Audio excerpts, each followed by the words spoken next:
Good morning, everyone. Good morning. We have abundant church life that we want to get to, and we're going to begin this time with someone I know near and dear. Wendy's going to tell us about our Thanksgiving meal coming up. Good morning. We traditionally host a feast for those who would like to share with others at Thanksgiving. Some questions that have come to me is, who are we serving? We're serving anybody who walks through the door.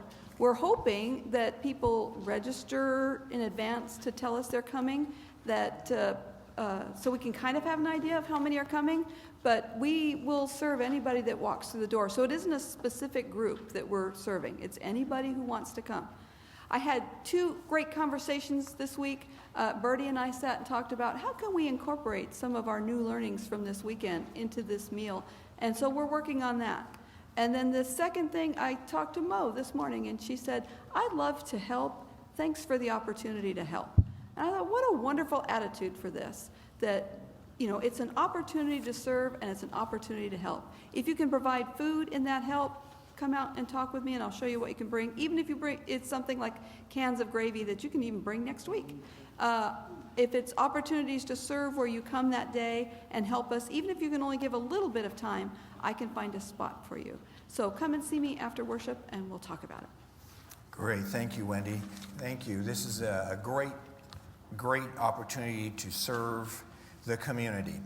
Other things on our list. If you're interested in getting gift cards for relatives for Christmas, well, get them here. They cost you the same, and the church gets a percentage. People in King Hall will be able to help you right after our worship service today. Our fellowship hour routine has changed as of this Sunday. So I was handed a special announcement from John Durbin, and it says, because we are a green church, we encourage people to use the coffee mugs on the tree racks.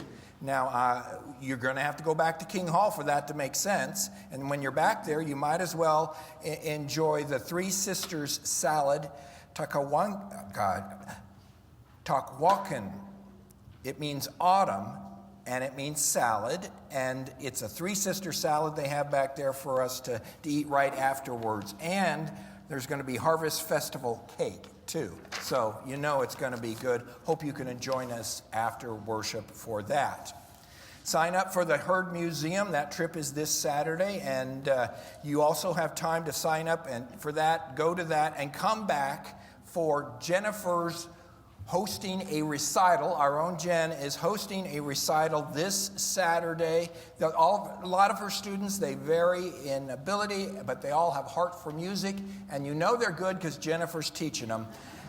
1 o'clock this Saturday in this very room, and the event is free. So be here on Saturday, and you'll enjoy some great music.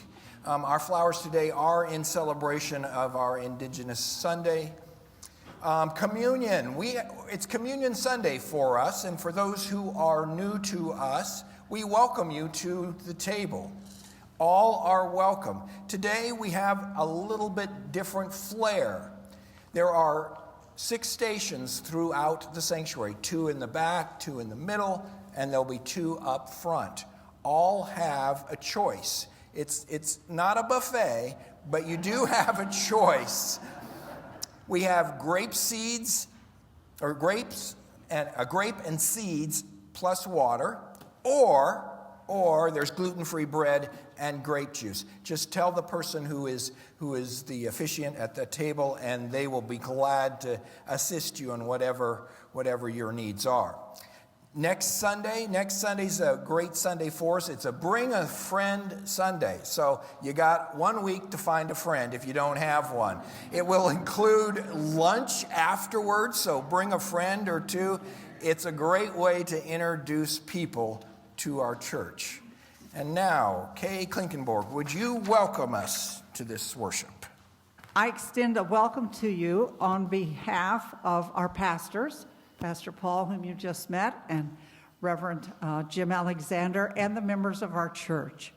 Today's worship is a special day of celebration of National Native Heritage Month in America, and we welcome all visitors with us today if you came for that specific reason or if you came to say, I want to see what this church is about. We are glad to have you. This congregation acknowledges as it gathers at any time that the communities of Indigenous people who first lived on this valley and called this home were here first. The particular land that this building stands on is honored and managed with stewardship by the Hohokam, the Ohodum Jewid, and the Paima Maricopa people, as well as the diverse, vibrant Native communities who make their home here today and throughout Arizona. The Church of the Palms mission statement is sharing God's unconditional love, justice, and extravagant welcome. Everyone is welcome here. This is the Creator's invitation to worship and be part of a community regardless of what your experiences in life have brought to you. We are evolving, learning to be a safe and brave place for all people. We are an open and affirming church for LGBTQ, and we welcome all regardless of race, ethnicity, and others who experience any form of being marginalized or oppressed and excluded from our society. I wish to announce ahead of time our liturgist for today is one of our own, Eric Holmes. He is a member of our church, but he is also a member of the Chickasaw Nation in Oklahoma. His heritage is through his maternal grandmother. Eric is active with the Hospice of the Valley as a volunteer. He serves as co-chair in our own church of the Mission and Outreach team, and is also the HOA treasurer in his Sun City community. He is married to Michael Balch, and we are glad that he has stepped up to be one of our Indigenous people participating today. You will find that all of our prayers, our liturgies, and our songs, and our speakers are of Indigenous connection today. We welcome you. One with a buffalo, one with a bear, one with a meadow, one with a mare, one with a redwood, one with a rock, one with the eagle, one with the hawk. One with the blue sky, one with the storm, one with the winter, one with the warm, one with the thunder, one with the rain, one with the laughter, one with the pain. One with the shadow, one with the light, one with the sunrise, one with the night, one with the sorrow, one with the joy, one with the fullness, one with the void. One with the mystery, one with the doubt, one with the famine, one with the drought, one with the homeless, one with the king, one with the angel, one with the wings. One with the harvest, one with the seed, one with the marshland, one with the reed, one with the sugar, one with the cane, one with the loss and one with the pain.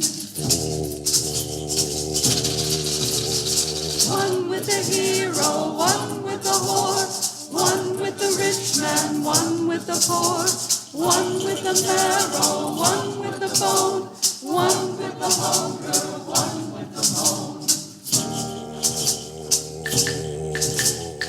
One with the sparrow, one with the song, one with the righteous, one with the wrong, one with the morning, one with the dew, one with the mountain, one with the view. One with the newborn, one with the breast, one with the outcast, one with the guest, one with the palace, one with the cell, one with the bucket, one with the well. One with the seeker, one with the thought, one with the teacher, one with the the thought, one with the trinket, one with the jewel, one with the master, one with the fool. One with the lover, one with the love, one with the vulture, one with the dove, one with the diamond, one with the coal, one with the baker, one with the bowl.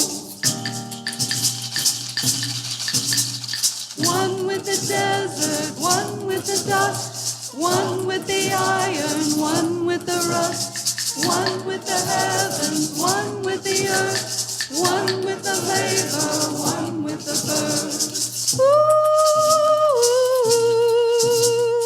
One with the bridegroom, one with the bride, one with the blind man, one with the guide, one with the vision, one with the eye, one with the knowing, one with the wise.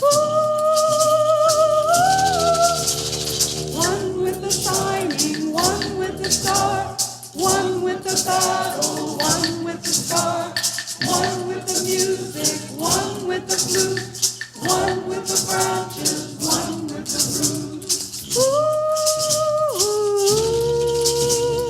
One with the daughter, one with the son, one with the convict, one with the nun, one with the mountain, one with the awe, one with the forest, one with the saw. One with the infant, one with the grown, one with the feather, one with the bone, one with the master, one with the slave, one with the water, one with the wave. One with the seeker, one with the seen, one with the dreamer, one with the dream, one with the garden, one with the bud, one with the chalice, one with the blood. One with the meaning, one with the word, one with the spider, one with the bird, one with the spirit, one with the soul, one with the part and one with the whole. One with the dying, one with the life, one with the wounded, one with the knife, one with the other, one with the one with all beings under the sun. Chickasaw Soya, Mentally, Oklahoma, Chukma Nitucky, Pacha Chukma, Ayuk Pachi. I am Chickasaw, I am from Oklahoma. Good morning, beautiful people. Welcome. Please join me in the call to worship. Come, let us worship the Creator with hearts open to all peoples, where pride and prejudice once dwelt. Let us worship the Creator with minds open to the wisdom of nation peoples, where listening and respect once had no place. Let us honor the one who freely gives by showing honor to those who were once and still remain oppressed. Let us worship the God of diversity, who made the world in colors and seasons in endless variety. The God created the diversity of the earth's peoples in his image. We were created to honor one another, and in doing so, we honor the Creator. Let us honor him today by reflecting in our worship and in his image, love.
It's my honor to introduce to you today our first speaker, Eunique Yazzie.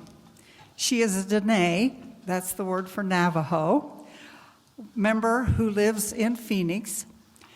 She brings many talents to her entrepreneur professional life. She is co-founder of Cahokia Social Tech Plus Art Space, founder of Indigenous Design Collab, and owner of Eunique Designs. She's a board member of the Roosevelt Row CDC organization, a storyteller with the Mohar Aussie Del Sol Collective, a Native American women's storytelling group. She is a working artist, muralist, and illustrator. Her work is centered around two primary words, placemaking and placekeeping, with her multiple talents and focusing on indigenizing space. We welcome you, Eunique, and we look forward to your story of hope, faith, and identity and its impact on your life. Yate. Thank you so much. It's an honor to be here. I am very pleased that I got to meet Kay and some people that stopped by Cahokia. We got to share some stories, learn about each other, and I was really touched by what they had to say and what they were asking for. I haven't done a lot of speaking engagements. A lot of the stuff that I do is very entrepreneurial, very organization, institutional awareness, or giving of myself in a way that is informative. But this morning I want to start off the morning with reading a piece of mine. I am a poet and a storyteller, and it's been a while since I've read something, but I want to read this to you because it was very dear to my heart, and it hasn't gotten out there as much as I would want to put it out there. I am from Chinle, Arizona, the Navajo Nation. It's near Canyon de Chelly, and a lot of the images that you see are just pictures that I took of either my work or the things that were around my community. So I'm going to read this. I thrive on this level between shabby chic geek, wild experimental artist, and a spiritually rhythmic embodiment of my past.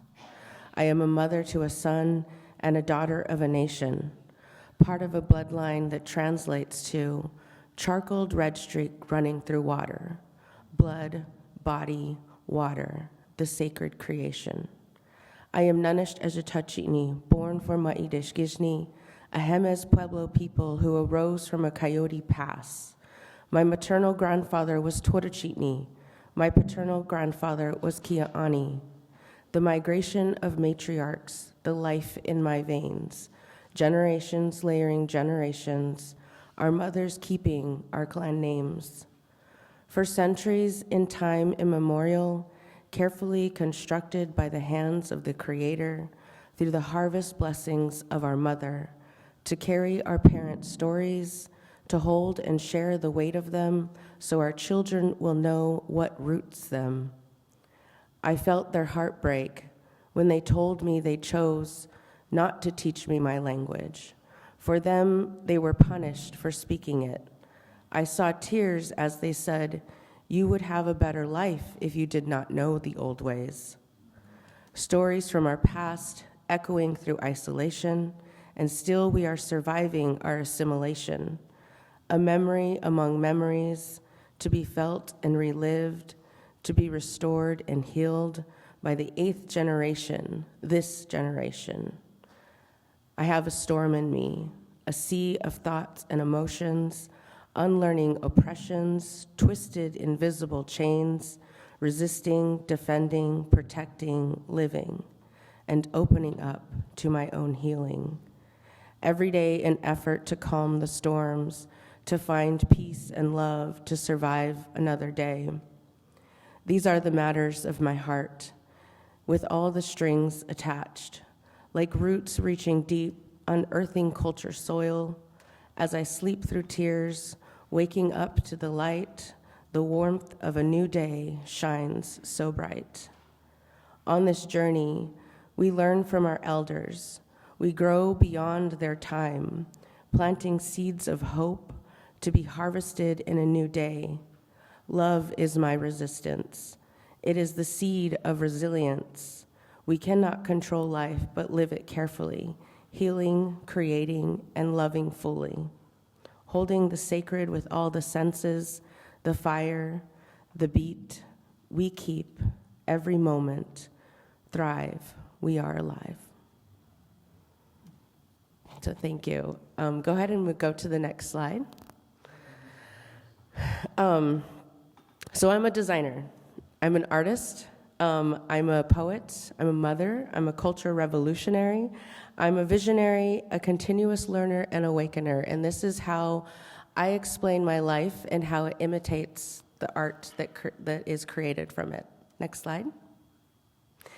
So on this journey, I have learned that no matter how small the gesture or invaluable you see an act of kindness, it reflects and generates the energy of kindness further so you can see it beyond the impossible areas. It reflects within communities, and I learned this because I grew up in ministry. My father was a pastor, and we moved around with the church, and we lived in Chinle, Arizona, we lived in Rapid City, South Dakota, and we lived in Provo, Utah.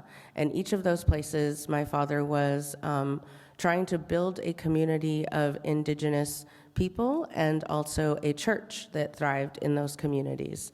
So a lot of the work that we did was community-based. This picture here shows my lineage, all my grandmothers standing there. It shows where I grew up, right on the mouth of the canyon, where you can see on that map. We had a little church, and it is like a little picture way at the bottom of this slide, and that's what our church looked like. And then there's the Sunday school kids. I was the oldest of 5, and I was instructed that my job was to be the Sunday school teacher. So I started really young.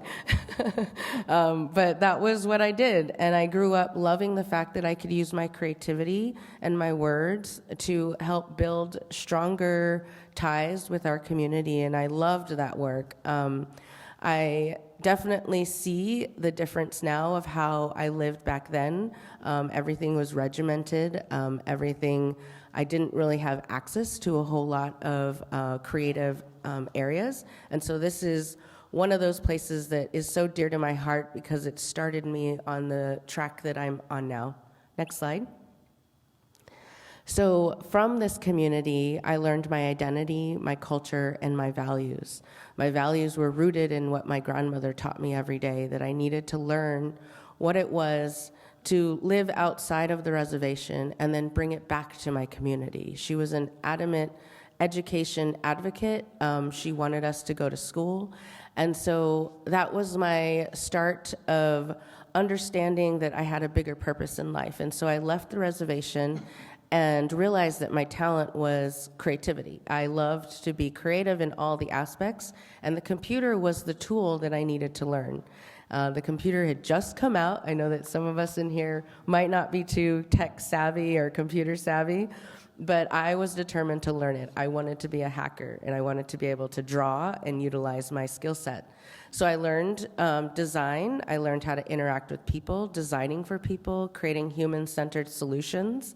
I started using resources and building tools, doing brand kits and identity, building logos, and just all sorts of fun things that incorporated color and visuals. And then it became a mission to collaborate with Indigenous designers.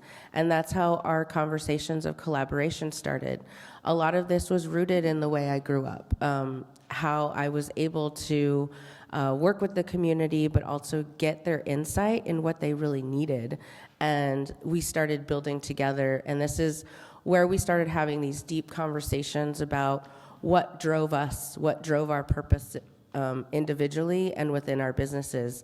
And so really we're just a support system. We want to build a thriving Indigenous community in the heart of Arizona, in downtown Phoenix, and that's how Cahokia was birthed. Cahokia is a mission and a driven goal to make an impact on the narrative of Indigenous peoples in Arizona. And so we do that through social media. We do that through everything technology. We do that through conversations and events. So next slide. So I am a believer that I have no special talent. I have practiced and practiced and practiced, and I am only passionately curious. And this is a quote that was from Albert Einstein, and it truly resonates with me because I feel like once you have found your curiosity and you strive for that, you will always be entertained with the solutions or the outcomes that your curiosity gives you. Next slide. What I've also done is learned about the different ways of thinking. We all are sitting here and we all have different ways of arriving at solutions. These two are the most prominent ones, and I like to point these out in our space because linear thinking is a very westernized point of view. It is how you could sort of see the American dream. It's also how you could see how we arrive to different solutions through a step-by-step problem or a step-by-step solution. A lot of this is very A, B, C, and D, step 1, step 2, step 3. But for me, I noticed I thought a whole lot differently. I thought differently from the people that I was surrounded by when working in non-Indigenous spaces. I was a circular thinker, and how I did that was I took the time to understand the problem. I wanted to define it for myself, and I wanted to define it for my community. I then started making things so that I could find a solution that would arrive at that moment that it was needed. And so with this spiral effect, I was able to pinpoint areas that I really wanted to learn about, and my curiosity drove me. So if you can imagine a star flying through space, that's sort of how I see circular thinking, is you're always propelling forward and you're the solution in the middle, but you're always taking the time to understand the world around you and try and apply it and try and make a difference.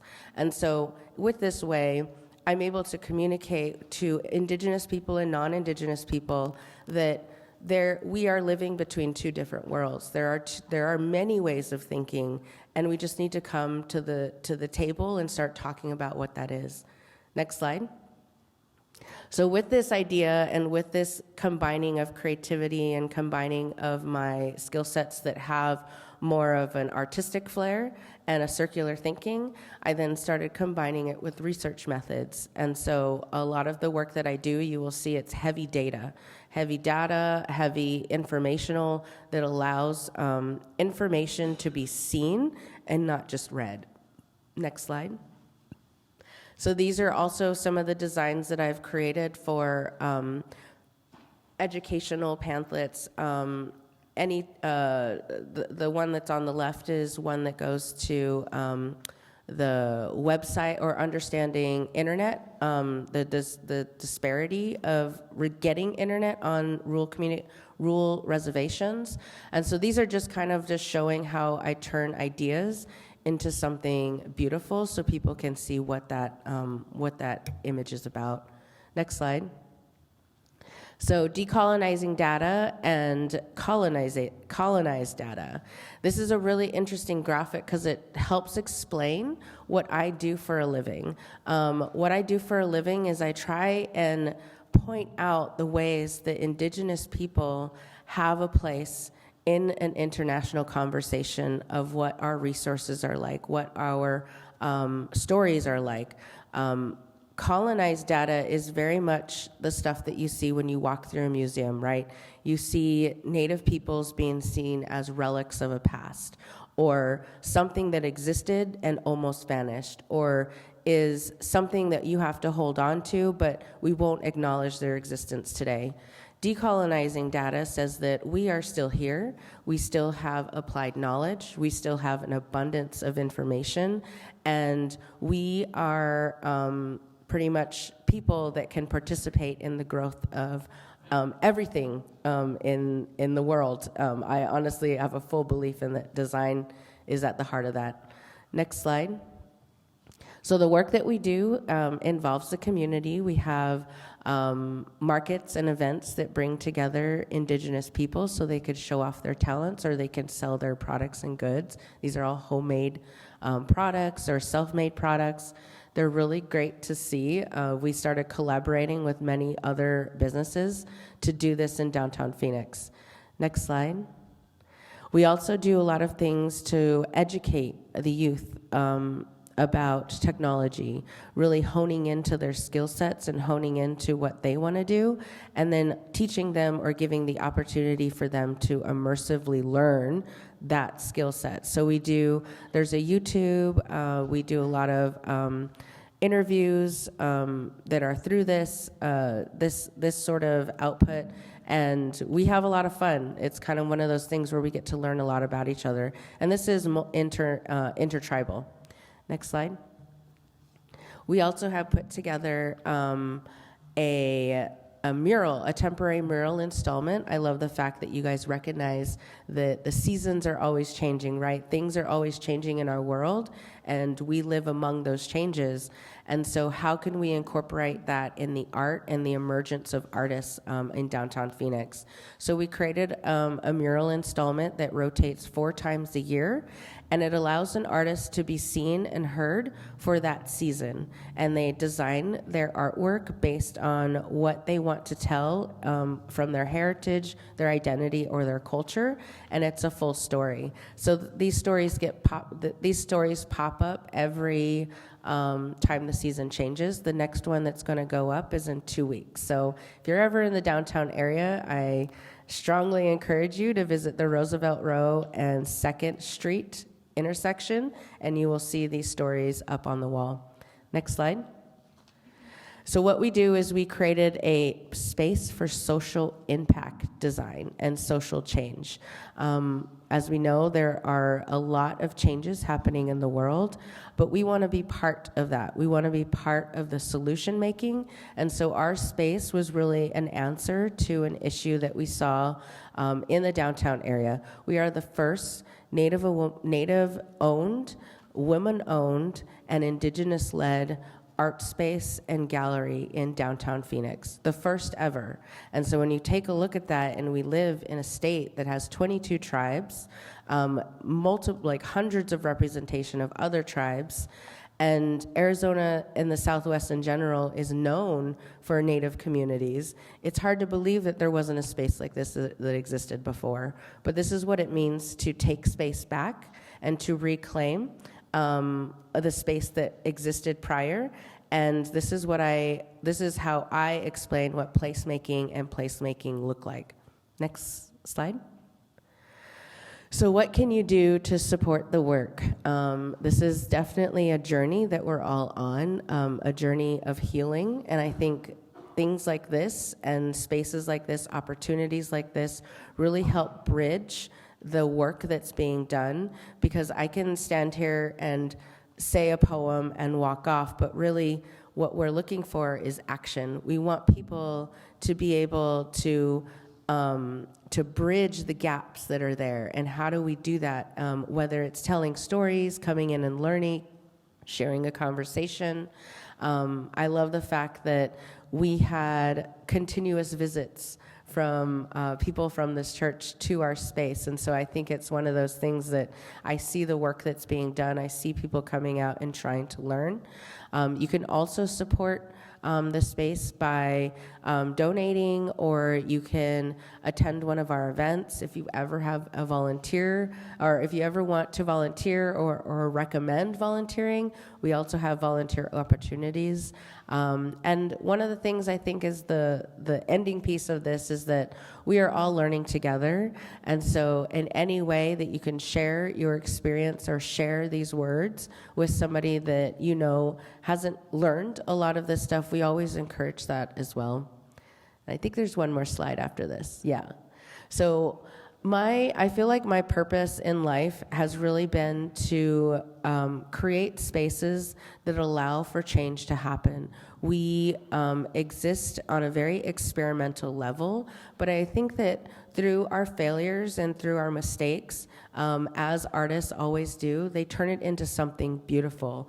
And so when you create a space where people are able to learn together and love one another in a way that creates a forward motion in the way that we want to be, right, in the future, I think there's like a possibility for that, and we just need more spaces to be able to open up to that sort of mission and goal. So I appreciate everyone here. Thank you so much for your time, and I'm glad I was able to say a couple words for you all.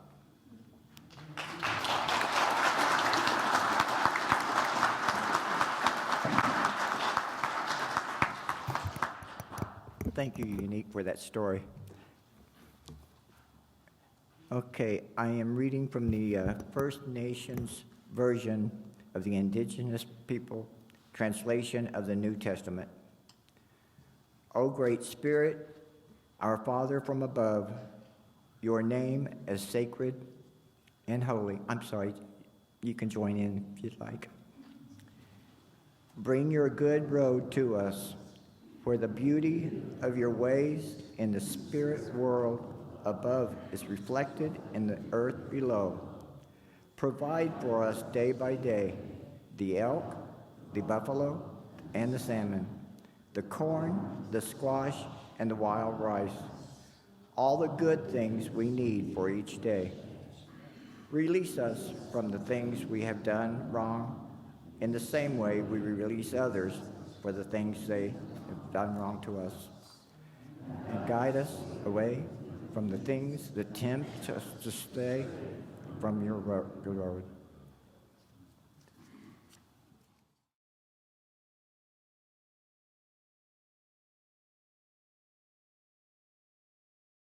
I recently was at an Indigenous Peoples Day event in Dallas-Fort Worth area at the University of Texas, Arlington. I was honored to be invited there just on October 10th, 2022.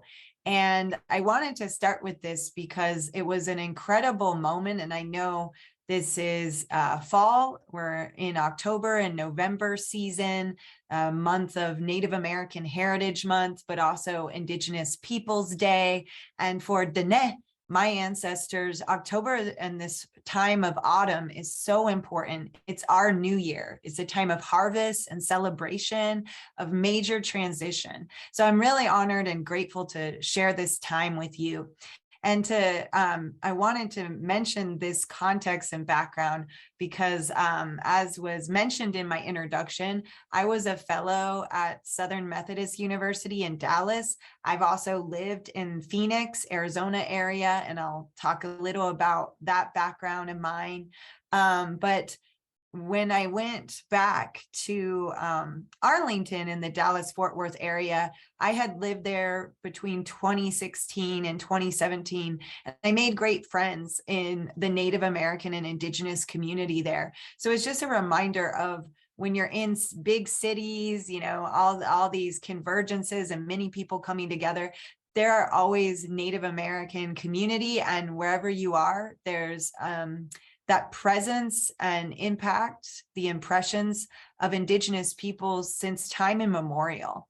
And that was something that came to my mind of my friends here at UT Arlington, that when I was there in 2016, you know, which feels like yesterday, but it's been some time, that was when Standing Rock started to, you know, have the demonstrations, the water protector camps that stood against the Dakota Access Pipeline that Energy Transfer Partners had.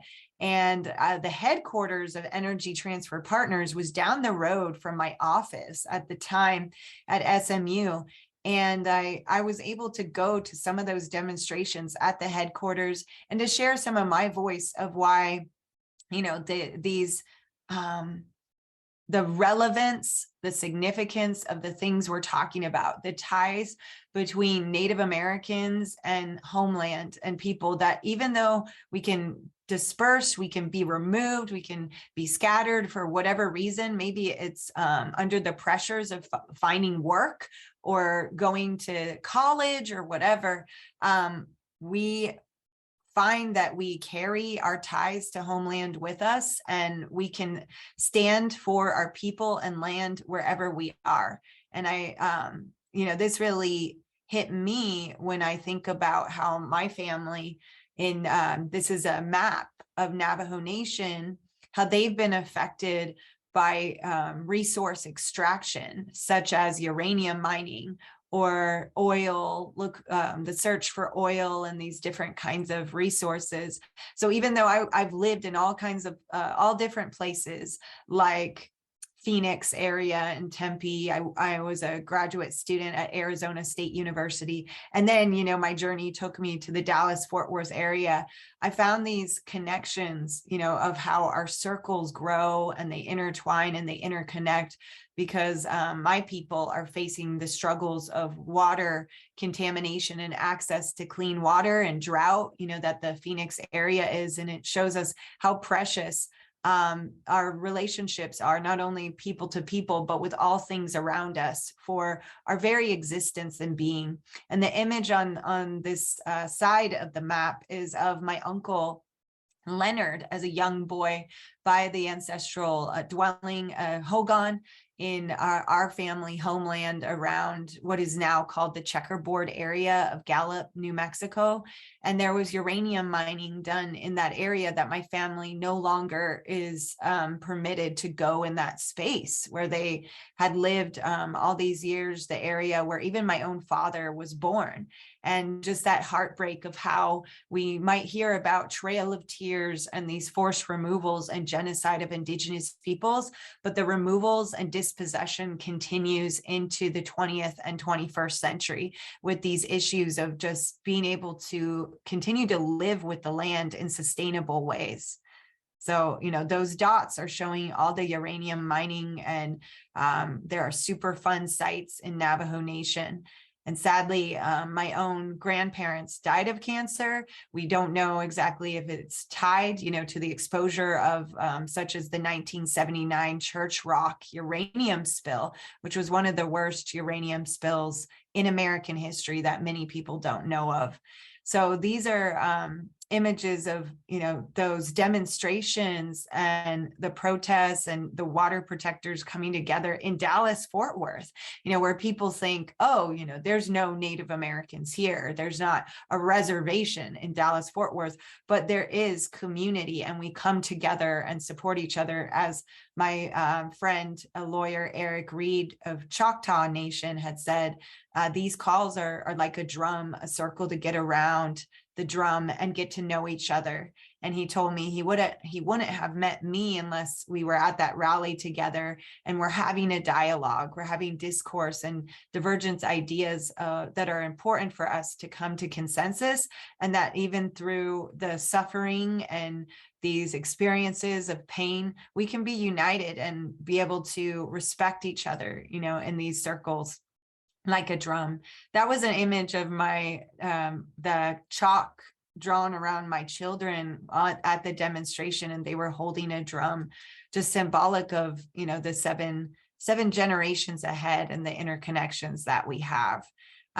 So at that time, when I was at Dallas-Fort Worth, it's amazing to think about the connections we make, the family we make along the way. That I met this incredible woman, Peggy Larney, who's Choctaw, but through the relocation programs that also affected the Phoenix area, in the post-World War II era, Native Americans were being pipelined, again, another form of removal, though, they asked Native Americans to sign up, to go to the city, to get placed into jobs, but it was really hard, on them to get by in the city through these relocation programs that Phoenix, Dallas, Chicago, different big cities were a part of. And Peggy Larney was a part of that. And she remembers that she got involved with that relocation program, as this quote here shows, because she came from the Haskell Institute. So some of the boarding schools were directly linked to these relocation programs. And it makes us think about, all these kind of connections in my life, and that you have, of where you meet people and they carry these stories that bring us to more stories and interconnections of why this matters for us to connect the dots and think about the past, present, and future. So I was just over there in Texas, and then it took me back to how, when I left that fellowship at SMU, when my time there was done, I started to make connections with friends about Intermountain Indian School and different boarding schools. I already had my first book about the Earth Memory Compass came out, but different people kept talking to me about one of the largest federal Indian boarding schools, which was the Intermountain Indian School, opened in Brigham City, Utah, in the 1950s. And different people were talking to me about it. And there was an opportunity for me to collaborate with an art historian and a scholar of Native American literature. Mike Taylor is the scholar of Native American literature, and James Swenson, an art historian. And most importantly for me, to connect with the active Intermountain Indian Boarding School alumni, and to learn that Utah State University and different organizations, individuals, they had collections of student arts and poetry and creative expressions from the boarding school, such as this image on the cover by Robert G. that shows, it looks like a family coming back from the fair, headed together. And when you see these kind of images, you wonder, are you thinking about boarding schools, that it was a student, removed from home, hundreds of miles away, who's coming up with these images of their home? Right. And so I was drawn to the stories of meeting Intermountain and different boarding school alumni. That's always been a very important part for me. And my family, as I said, is from the region nearest to Zodzif, the Gallup checkerboard area. And this is the Nebekeya, what we call Navajo homeland, and how our people were sent to all these different boarding schools, for their schooling after World War II. Is when it became, the schooling intensified, because after World War II, it was a moment of transition and hardship and a lot of devastation for Navajo families. Even though the rest of the United States was celebrating a victory of World War II and economic boosts, Navajo Nation was suffering. Families were starving. And so they thought education was a strategy for survival, and they were ready to work. Ready is maybe not the best word. They wanted to work with the United States government for solutions, for strategies of survival. And so they worked with them on a Navajo emergency education program. That's that NEEP in 1954, to essentially compromise and do whatever they thought it would take to educate their children so that they could, essentially save them and their families, is how a lot of them saw this, Navajo leaders. But this is an ongoing legacy of conquest, of family separation, of settler colonialism. Students, as you see, Navajo Nation here, they came from all over Navajo Nation, and this is only one school.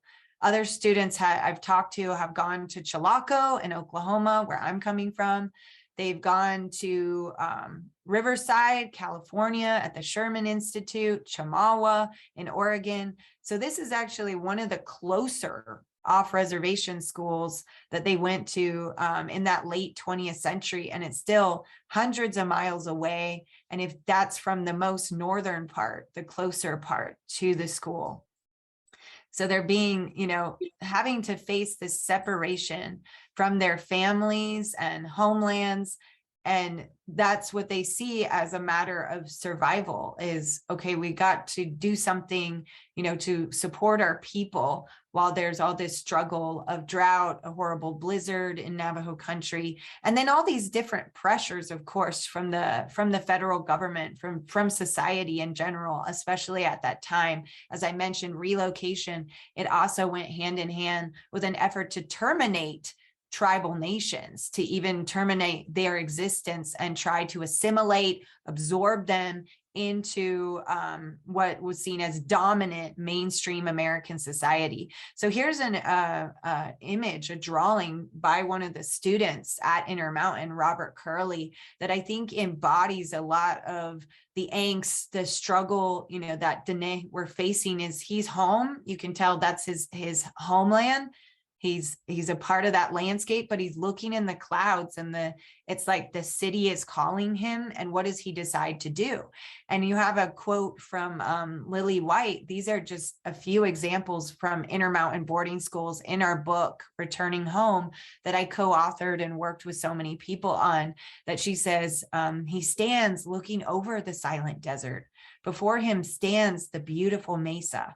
He looks beyond the mesa to the future, but will not forget. But what's so powerful and moving from these works is that you have students and youth, Dene youth, they're the future at that time, in the 1950s through 1984 until the school closes. And they have a lot of pressures on them. And there's a pressure for them to leave home, go home, these pressures that they can't make it where they are. And one of the students, Henry Tinhorn, in 1970, he writes booklets of poetry while he's away from home in this very different place. I mean, the mountains in the Intermountain area are tall, they're snow covered in the winter. I mean, the students called it the school in the mountain, in Navajo. It shows he's making these connections of what is going on here. And he's evoking homeland when he's writing this. In that context, what he's facing, he's returning home through his poetry, even when he's miles away. And he is thinking critically about what he's going through and what he's facing.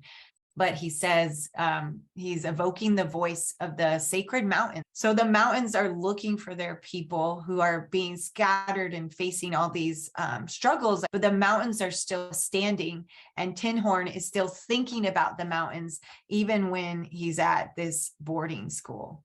When these schools historically, from the model of the Federal Indian Boarding School with Richard Henry Pratt in 1879, to kill the Indian in them and save the man, a major part of it was targeting families, Indigenous families, and ripping them apart. And that was a part of dispossessing them of their lands and eroding their identity, taking away, their languages, and I'll say even my language, because my own father went to boarding school, and the kind of trauma that he faced, even my own father, just one generation ahead of me, that he was punished for speaking Navajo or just belittled for his language and culture. And it's amazing through this project that we found spaces and ways that Native Americans in these school systems, they weren't all the same. Not all the boarding schools were the same, but they had space through their art and poetry to express and to sustain their Dene identity. Alan Hauser, who is actually a famous Chiricahua artist, was based at Intermountain and taught art there. And Robert Chi, the artist of the cover image, was one of his students. And students at the school learned linocut, they learned different mediums, paints, and you can look and think about what are, the themes that we can trace in this artwork.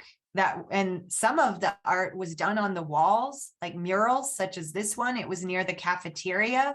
So Dene students, going to class, or later on, it became an intertribal school, going to class, they could see these images of Dene Bikeya, Navajo homelands, calling them home.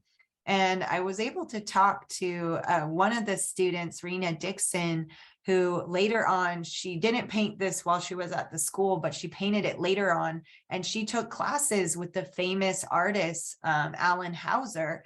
And she showed me this painting when I was talking to her, and told me about how her grandparents would drop her off in a wagon when she was being sent to Intermountain boarding school. And she, again, envisions them in this painting taking off into the sunset, and it's bittersweet, that love, that longing she has for her family while they're going away.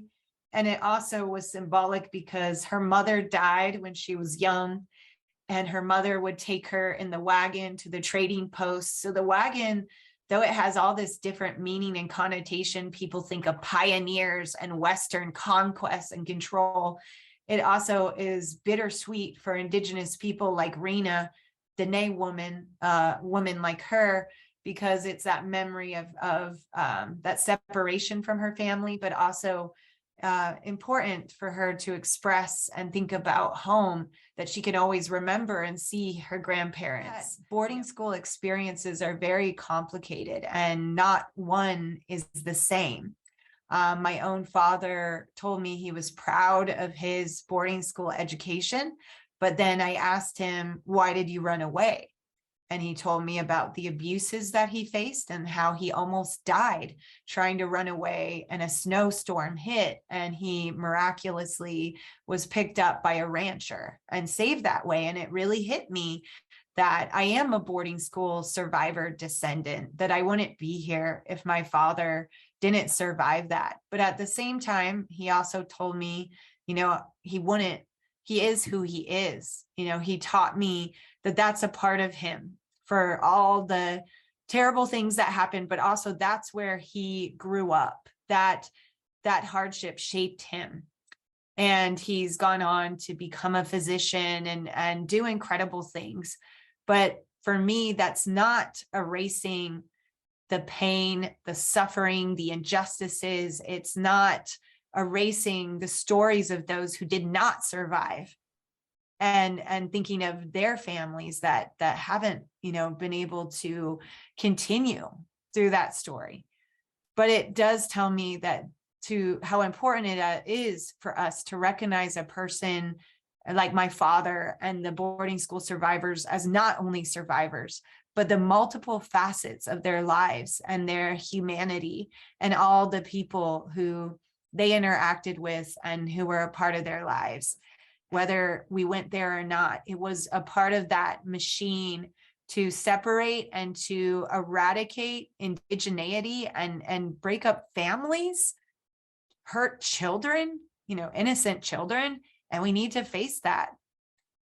It also can teach us about the incredible resiliency and beauty, hajo, sana gai bike hajo, to walk in beauty, that individuals like my father, like Rena Dixon, who I quoted, like Henry Tinhorn, that they sought that beauty and harmony in their life, and they were not drones or white sheets to be written over. They are human beings with beautiful, complex lives and stories. And that's a part of what I hope to share with people through this work, and continue to work together through that truth, reconciliation, and healing, and to really act on teaching that we are all children of a great creator. We are all human beings, whether you believe in God, a heavenly parents, or whatever, but we are all related here on this earth, and how to live in harmony, in peace, and really support each other.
All are welcome to this table. This table is a symbol of the Holy One's love for all creation and all creatures within that creation. You don't have to be a member here or anywhere else. There is no litmus test. All are welcome. As Pastor Jim lifts the traditional elements that we have as a blessing, in a moment you will be invited to go to one of the stations in the room to partake. There are 2 in the back, 2 in the center, and 2 up front. There is no order. No one's going to tap you on the shoulder and say, go down. Go when you feel called. If it's busy at one station, go across the room to another. When you arrive, you have options. Again, it's not a buffet, but you do have options. There you will find a grape and some seeds and water, or bread and grape juice, more traditional. You need to tell the officiant, the deacon, or one of the clergy what you want. All are symbols of love the divine has for each of us. If you are unable to get up and go, we will come to you. If you're patient, we will come to you. As we see God in these elements, in these symbols, may others see God and God's love in us. Let us partake together.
Eternal Spirit, Earth Maker, Pain Bearer, Life Giver, Source of all that is and that shall be, Father and Mother of us all, loving God in whom is heaven, the hallowing of your name echo through the universe, the way of justice be followed by the peoples of the world, your heavenly done.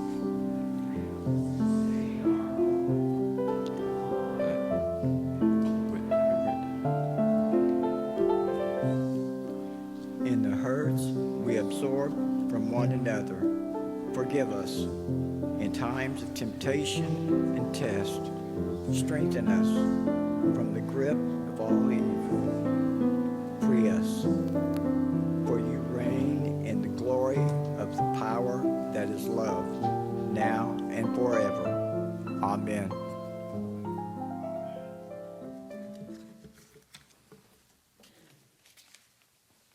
There is a legend about 2 friends walking in the middle of the big city, with the city all around them. One was an indigenous person to the land, the other's ancestry was not. As they walked among all the noise, the honking, the hustle and bustle of the city, the indigenous one suddenly stopped and said, "I hear a cricket." The friend said, "Oh, that's impossible. There's too much noise from the city." Then the indigenous one bent over, looked. Sure enough, there was a cricket hopping before them. His friend said, How could you hear that in the middle of the city with all its noise? And the indigenous one said, it depends upon what you're listening for. When we are listening to the groaning of creation, what will we hear? When we pause from the chaos, from the noise of life to hear the cries of our neighbor, what will we hear? When we commit our time, talent, and treasure to the church, what will we hear? It depends upon what we're listening for. Jesus said many centuries ago, let those who have ears hear. Let's worship God this morning by bringing forth our tithes and our offerings. Ushers. Let us pray. Holy One, help us to be one with all creation in what we say and what we do. And the people said, Amen. Yin, God, great creator, we thank thee for this opportunity to come together and to listen and learn from one another these important questions, these important concerns and lives of all of us that we have. We pray that we can learn to love each other, really, and not just humans, but to love our earth, love all the beautiful creatures and beings, and respect the waters and the mountains and know them, and be able to respect one another. Whatever our beliefs are, that we live in that harmony and peace with each other, that we support one another in our life journey to come closer to thee, to come closer to one another. I'll say these words and prayers of my ancestors since time immemorial, of walk in beauty, Sana Gaibik Ehajon. And I say, this is a prayer of my ancestors of Hajo. Shich Hajodo, Shikede Hajodo, Shikigi Hajodo, Shayagi Hajodo, Shanagi Hajodo, Shazad Ha Hajodo, Sana Gaibik E Hajo Nishlido. Hajona Hasli, Hajona Hasli, Hajona Hasli, Hajona Hasli. Thank you for your time. Thank you, great creator, for listening to us. In these words, I say, in the name of Jesus Christ, amen. One with the wind, one with the word, one with the sky.